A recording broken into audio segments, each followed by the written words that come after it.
इल्जाम ला दिया। प्यारे साथियों, आज इस देश में शिक्षा बाजार बन गई है, शिक्षा बाजार बन गई है। गरीब आदमी अपने बच्चों को अच्छी पढ़ाई नहीं दिला सकता, कोई पूछने वाला नहीं है। बच्चे पढ़ेंगे नहीं तो आगे कैसे जाएंगे?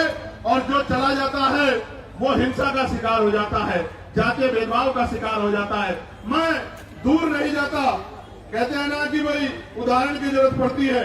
मीडिया के साथी यहाँ हैं। वर्ष 2012 में वर्धमान जो सफदरजंग महावीर मेडिकल कॉलेज में SC/ST समुदाय के MBBS कर रहे छात्रों को फिजियोलॉजी के लिखित टेस्ट में जाति देकर जानबूझ के फेल किया गया।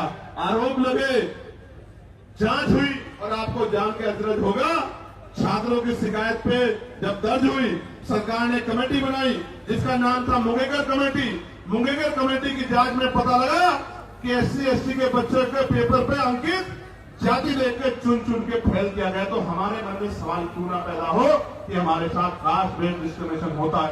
और ऐसा ही नहीं, कमेटी की रिपोर्ट पे कोर्ट ने उन छात्रों को मात्र पास ही नहीं किया, दोषियों के खिलाफ 10-10 लाख रुपए का मुआवजा देने के लिए आदेश दिए, दोषियों पे कार्रवाई की। मैं इसलिए आपसे कह रहा हूं कि होता है डिस्क्रिमिनेशन, कास्ट बेस्ड डिस्क्रिमिनेशन होता है, इसीलिए तो हम कह रहे हैं। और हमने थोड़े गाइडलाइन बनाई, हमारी पीढ़ी को आपने कहा था, सुप्रीम कोर्ट के आदेश को आपने सुन के गाइडलाइन बनाई। मैं धन्यवाद करूंगा कि उन गाइडलाइनों को हमारे पढ़े लिखे लोगों ने पढ़ा।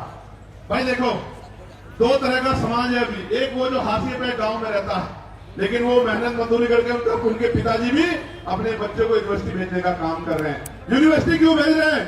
कि मेरी गरीबी, बेबसी, लाचारी, परेशानी, बीमारी, तकलीफों को ये मेरा बेटा पढ़ लिख के doctor engineer, IAS, IPS professor बन के 2 रुपए कमा के सम्मान का जीवन खुद भी जिएगा, मेरी तकलीफों को भी दूर करेगा, मेरे दर्द को भी काटेगा। वो बच्चा पढ़ने आता है लेकिन वो उत्पीड़न का शिकार हो जाता है। और ये मैं नहीं कह रहा, ये एजेंसी की रिपोर्ट कह रही है, इसलिए इस आधार पर गाइडलाइन बनी है। प्यारे साथियों, बातें तो बहुत है कहने को, लेकिन मैं ये कह रहा हूं, ये सच है कि जहां आपकी आवाज नहीं होगी वहां सुनवाई नहीं होगी। इसलिए आपको अपनी आवाज को मजबूत करना पड़ेगा। आज इस आंदोलन का पहला चरण है, आज यहां है, कल राष्ट्रीय अध्यक्ष भीम आर्मी के नेतृत्व में भोपाल में होगा। 9 तारीख को राजस्थान में हुआ था। हम लोग इतनी चैन से नहीं बैठने वाले। हमें जब मुझसे कोई पूछता कि चंद्रशेखर भाई कैसा है जीत के, तो मैं कहता हूं मैं नहीं आया, मेरे लोगों ने मुझे चुन के भेजा है, क्योंकि आज उनकी आवाज को उठाने वाला कोई भी नहीं है। आज उनके दर्द पे, उनकी दर्द पीड़ा पे बोलने वाला कोई नहीं है। मेरी क्या औकात थी कि मैं आ जाता लोकसभा में? मेरे लोगों ने वोट और नोट देके मुझे चुन के भेजा है। मेरी जिम्मेदारी बनती है कि अगर उनकी तरफ 5 है, उनकी तरफ उंगली उठे तो मैं भी बोलूं और अपने साथ के जागरूक लोगों को भी बोलने के लिए तैयार करूं। इसलिए आज ये आंदोलन हो रहा है। प्यारे साथियों, इस देश में संविधान है, आर्टिकल 25-26 है, धार्मिक आजादी है। मैंने आज ही पार्लियामेंट में पूछा कि आप ये बताओ, तमाम त्योहारों पे आप व्यवस्था करते हो, लेकिन भगवान बुद्ध की जयंती पे, संत कबीर जी की जयंती पे, गुरु रविदास जी की जयंती पे, पेरियार जी की जयंती पे, फूले जी की जयंती पे, साहू जी की जयंती पे, तमाम जो हमारे महापुरुष हुए हैं, मुस्लिम समाज में भी हुए, सिख समाज में भी हुए, जैन समाज में भी हुए, बौद्ध समाज में भी हुए, उनकी जयंतियों के अवसर पे, उनके धार्मिक आयोजनों पे आप बजट क्यों नहीं देते हो? बताओ, आप ईद पे क्या बजट खर्च करते हो? आप मोहर्रम पे क्या बजट खर्च करते हो? आप शब बारात पे क्या बजट खर्च करते हो? क्या इस देश के धन पे कुछ ही लोगों का अधिकार है? फिर ये देश, ये सरकार सबका साथ सबके विकास से झूठे नारे के साथ क्यों खड़ी है? ये कहे कि धन तुम्हारा और अधिकार हमारा, धन तुम्हारा, अधिकार हमारा, हम अपने लोगों को देंगे।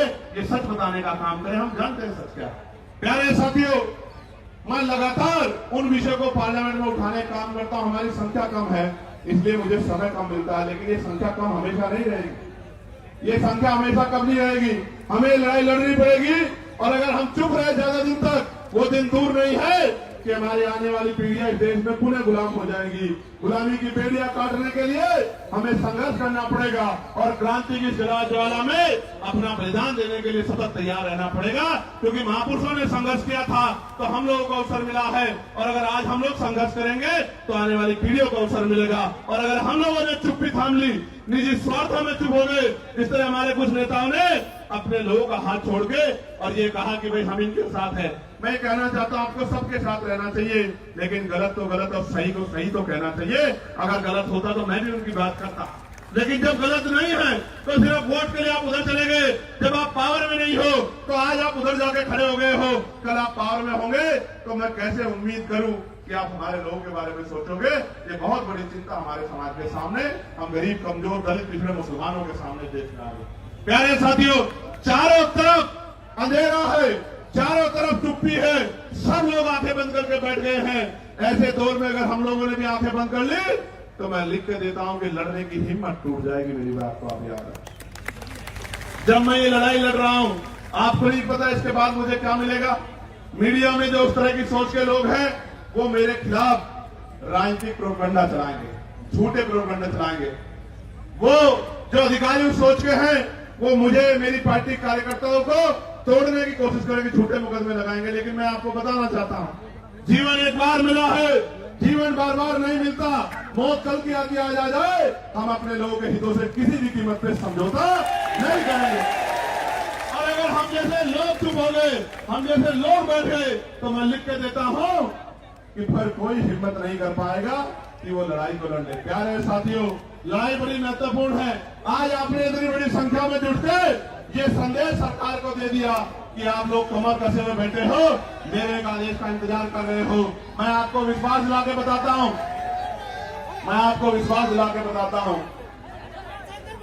चंद्रशेखर आजाद के लिए, आजाद समाज पार्टी के एक सिपाही के लिए, हमारे नेताओं के लिए, कार्यकर्ताओं के लिए समाज हित पहले है, व्यक्तिगत हित बाद में है। हम मिट तो सकते हैं लेकिन समाज के हितों से समझौता करके झुक नहीं सकते। मेरी बात को आप याद,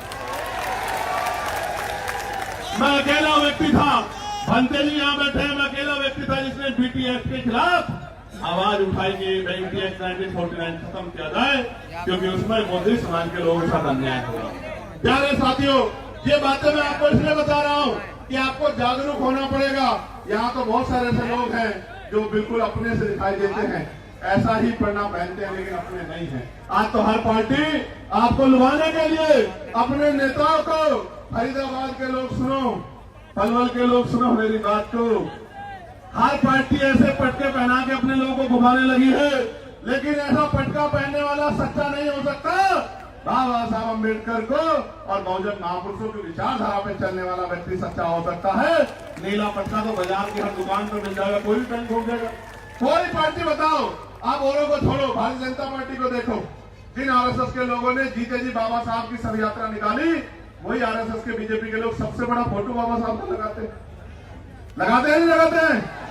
तो अगर बाबा साहब की फोटो लगाने वाला सच्चा है, नीला पटका पहनने वाला, मात्र नीला पटका पहनने वाला सच्चा, तो हर वो व्यक्ति सच्चा है जो वोट के लिए आपको जय भीम कर रहा है या नमस्कार कर रहा है। मैं आपको कहना चाहता हूं मेरे लोगों, ये वोट का अधिकार नहीं होता, ये वोट का अधिकार नहीं होता तो ये अमीर लोग आपकी बस्तियों में नहीं आते। मेरे लोगों, ये वोट का अधिकार नहीं होता तो ये अमीर लोग आपकी गलियों में नहीं आते, आपके घरों में नहीं जाते।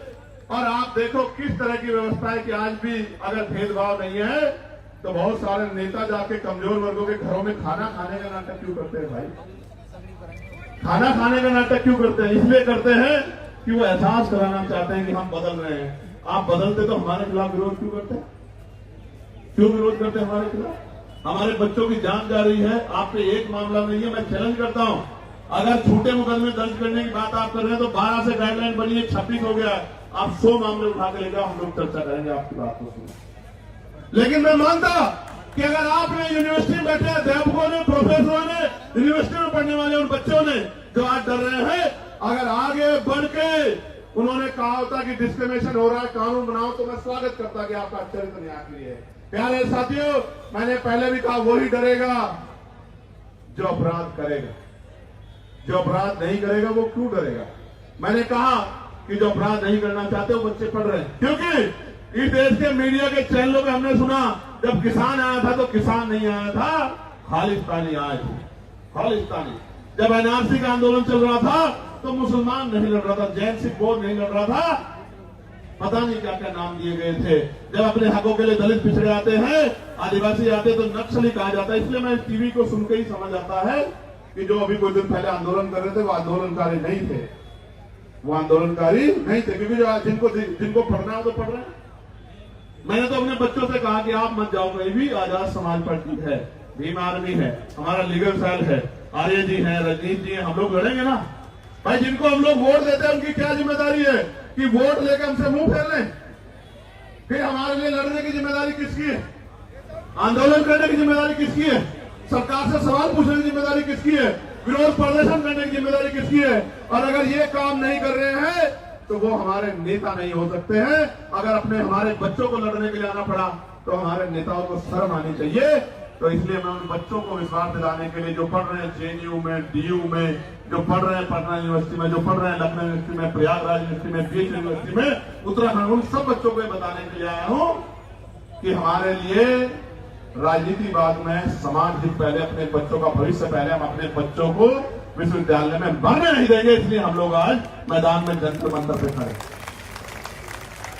प्यारे साथियों, मुझे साथियों ने आते बताया कि कुछ लोग उल्टे सीधे सवाल पूछ रहे हैं। मैं आपको कहना चाहता हूं, इन उल्टे सीधे सवालों से देखो, अपने 4 आदमी वो लेके आएंगे और अपना ही कैमरा वो लेके आएंगे और उनके आगे कर देंगे और उनसे उल्टे से सवाल पूछेंगे, वो उल्टे से जवाब देंगे। इन बातों से अब हम लोग समाज, सोशल मीडिया समझदार हो गए।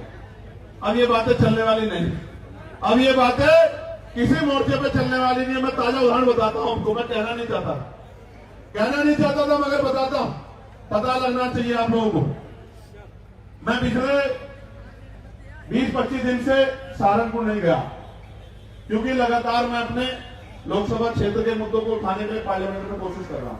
और इस बीच में हमने रैलियां की, आगरा की रैली की, फिर हमने कन्नौज की रैली की, फिर हमने 8 तारीख को संत कबीरनगर की रैली की।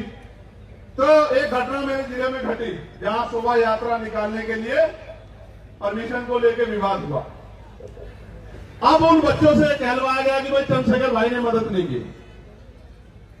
पहली बात तो बच्चे मुझे कभी मिले ही नहीं, ना मैं छुटमलपुर जाता हूं। मैं जहां से जाता हूं तो अपनी जिम्मेदारी अदा करने के लिए नगीना जाता हूं, नगीना से निकलता हूं तो देश भर में जाता हूं। मैं कभी आराम करने छुटमलपुर जाता नहीं, वो बच्चे मुझसे कभी मिले ही नहीं। वो मुझे कुछ बताते तो मैं उनके लिए लड़ता हूं, हल करने की कोशिश करता हूं। हालांकि कोई ऐसा थोड़ा जो मेरी बात टाल दे वहां, आप समझ रहे हो भाई। राजनीतिक रूप से भले ही मैं वहां बहुत मजबूत नहीं, लेकिन सामाजिक रूप से इतना मजबूत हूं, मैंने इतना काम किया, किसी को भी कह दूंगा वो अपनी नाक नीची करके मेरी बात को मान लो, इतना दम मैं रखता हूं। लेकिन काम की बात जानो, वो बच्चे मेरे पास आए नहीं, मैं घर गया नहीं, लेकिन चला गया कि देखो चंद्रशेखर भाई ने मदद नहीं की। भाई आप मुझे बताओ, मेरे पास कोई मामला नहीं आएगा, मैं कैसे मदद कर दूंगा, आप बताओ। लेकिन चला गया कि भाई चंद्रशेखर मदद नहीं कर रहे हैं, चंद्रशेखर तो भाई मुस्लिम भाइयों का मामला इसलिए मदद नहीं कर रहे हैं। मैं पूछना चाहता हूं, ये मुस्लिम कोई अलग थोड़े, ये भी तो हमारे ही है।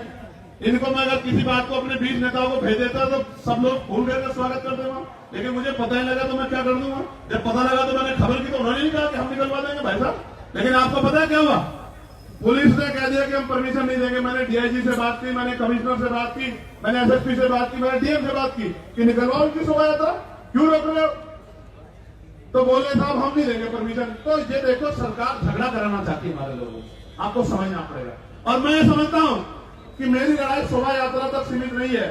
मेरी लड़ाई तब तक जारी रहेगी जब तक आपको स्वाभिमान सम्मान का जीवन नहीं मिलता।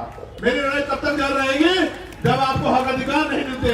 मेरी लड़ाई तब तक जारी रहेगी जब तक आपकी जेब में पैसा नहीं आता। मेरी लड़ाई तब तक जारी रहेगी जब तक आपके लिए टूटे टूटे मकान ऐसे नहीं बनते जैसे दूसरे लोगों के हैं। मेरी लड़ाई तब तक जारी रहेगी। इसलिए मैं तो इस देश में हक अधिकार की लड़ाई लड़ रहा हूं। जो लोग मेरा मुकाबला नहीं कर सकते, आजाद समाज पार्टी भीम आर्मी के नेताओं का मुकाबला नहीं कर सकते, वो जानबूझ के इस तरह के षड्यंत्र करके तमाम तरह की चीजों के प्रयास करते हैं। मैं उनको कहना चाहता हूं, खूब प्रयास करो, समय बदल गया है। उत्तर प्रदेश में आने वाला समय आजाद समाज पार्टी काशीराम का है, मेरी बात का गया है। और सिर्फ उत्तर प्रदेश में नहीं है, सिर्फ उत्तर प्रदेश में नहीं है, हरियाणा में, मध्य प्रदेश में, राजस्थान में, उत्तराखंड में, मैं कहना चाहता हूं दिल्ली में, बिहार में, झारखंड में, जो उत्तर भारतीय क्षेत्र में, कहना चाहता हूं डंके की चोट पे कि अगले 5 साल बाद आजाद समाज पार्टी राष्ट्रीय पार्टी होगी। मेरी बात को क्योंकि हर व्यक्ति के पास समस्या है, आजाद समाज पार्टी पे समाधान है, इसलिए सब लोग एडी चोटी का जोड़ लगा के सुबह शाम षड्यंत्र करते रहते हैं। इतना काम ही अपनी पार्टी के लिए करे तो इनकी पार्टी का भी 1-2 एमएलए जीत जाएगा। अगर इतना काम करे, अपना काम नहीं करते, बस यही काम करते हैं। कभी हमारे नेताओं को पकड़वाते हैं, कभी अखबार में खबरें छपवाते हैं। इनसे थोड़े डरने वाले हम लोग, इन साजिशों से हम लोग हृदय सिद्धि डरने वाले नहीं। याद रखना मेरी बात को, इनसे नहीं डरने वाले हैं, इन साजिशों डरने वाले। लेकिन वचन देके दिल्ली से कह रहा हूं आपको, हम प्रथम और अंतिम भारतीय हैं। भारत की अस्मिता पे कोई आंच आएगी, भारत की सेना के सम्मान पे कोई आंच आएगी, जो हमारा गौरव है, हमारे अर्धसैनिक बलों पे, हमारे पुलिस के भाइयों पे कोई आंच आएगी, अगर हमें खून की कमी भी हो जाएगी तो हम अपने खून का कतरा कतरा देके इस देश के गौरव की रक्षा करेंगे। मैं आपको वचन देगा। हमारी लड़ाई किसी जाति से नहीं है, किसी धर्म से नहीं है। हमारी लड़ाई अधिकारों की है, हमारी लड़ाई सामाजिक न्याय की है, हमारी लड़ाई भाईचारा कैसे बनेगा। एक आदमी ताला लगा के बैठ गया, गरीबों को कुछ देना नहीं चाहता। ये लोधी जी खड़े हैं बुलंदशहर वाले, एक आदमी ताला लगा के बैठ गया, हापुड़ वाले भी, और वो देना नहीं चाहता, और हम लोग दरवाजा खटखटा रहे हैं कि हमारा हिस्सा में दे दो। कैसे जो है भाईचारा बन जाएगा? जब तक इस देश में धन धरती राजपाट नहीं बढ़ेगा, बटेगा, तब तक बात आगे नहीं बढ़ेगी। और मैं आपको कहना चाहता हूं, समय आ गया है, नौजवानों ने लड़ाई ली है। कहते हैं ना, संघर्षों के साए में घनघोर जवानी पलती है, और इतिहास तो झुक जाता है जिस ओर जवानी चलती है। जिस दिन से मुजफ्फरनगर की रैली हुई, आगरा की रैली हुई, हरदोई की रैली हुई, कन्नौज का ऐतिहासिक जो है महारेला हुआ, संत कबीर नगर की रैली हुई, 15 तारीख 25 तारीख को जौनपुर में ऐलान होगा। उसके बाद जौनपुर में आओ, देख रहे चैलेंज करके कह रहा हूं, दोस्तों सुनो, जौनपुर में ऐतिहासिक रेला होगा। जौनपुर के बाद 15 तारीख को बाराबंकी में ऐतिहासिक रेला होगा। उसके बाद 29 तारीख को मार्च में लखीमपुर खीरी में महारेला होगा। मेरी बात को आप यार कंके की चोट पे कह रहा हूं। और रंजन साहब, आप भी सुनो, आपने नहीं देखा होगा कि 2 दिन पहले ग्राउंड बदल दिया जाता है, 2 दिन पहले परमिशन नहीं देते हैं। जिस तरह के गुंडा तंत्र से हम लोग लड़ रहे हैं, कोई लड़ नहीं सकता। हमारी बड़ी बड़ी रैलियां होती है और मीडिया में 1 मिनट नहीं होती कि वो आजाद समाज पार्टी के न्यूज दिखा। लेकिन हम नाराज नहीं है, हम नाराज नहीं है। हम ये मानते हैं कि अभी हमारी शक्ति का मन उसको बढ़ाएंगे। हम मजबूर करेंगे कि हर एक व्यक्ति की नजर हमारी तरफ जाए, हर एक व्यक्ति की नजर हमारी तरफ जाए, वो हमारे दर्द को महसूस करे, वो हमारे विषयों पर चर्चा करे। वरना एक ही समाज के लोग टीवी के पूरे पैनल में बैठ जाएंगे और एंकर भी उसी समाज सेवा कैसे दलितों, पिछड़ों के, मुसलमानों के हालातों में चर्चा कर लोगे। मेरे भाई, आप ही सोचो क्या हालात। प्यारे साथियों, गरीब का दर्द गरीब समझता है और मजलूम का दर्द मजलूम समझता है। कोई शोषक शोषितों का दर्द नहीं समझ सकता। प्यारे साथियों, मैं आज इस मंच से नगीना के लोगों से माफी चाहता हूं, क्योंकि नगीना के लोगों की इच्छाएं बहुत हैं, लेकिन मैं मजबूर हूं कि नगीना से उत्तर प्रदेश फतेह नहीं हो सकता है। इसलिए मैं 1 साल का समय नगीना के लोगों से चाहता हूं। जब 27 का चुनाव खत्म हो जाएगा, मैं वचन दे कहता हूं, मैं नगीना को 1 मिनट के लिए नहीं छोड़ूंगा, आपके साथ रहूंगा 24 घंटे। लेकिन अभी आप अपने दिल पे हाथ रख के बोलो और बताओ, क्या नगीना को, मात्र नगीना को मेरी जरूरत है या पूरे उत्तर प्रदेश में जाके जन जागरण की जरूरत है? आप बताओ।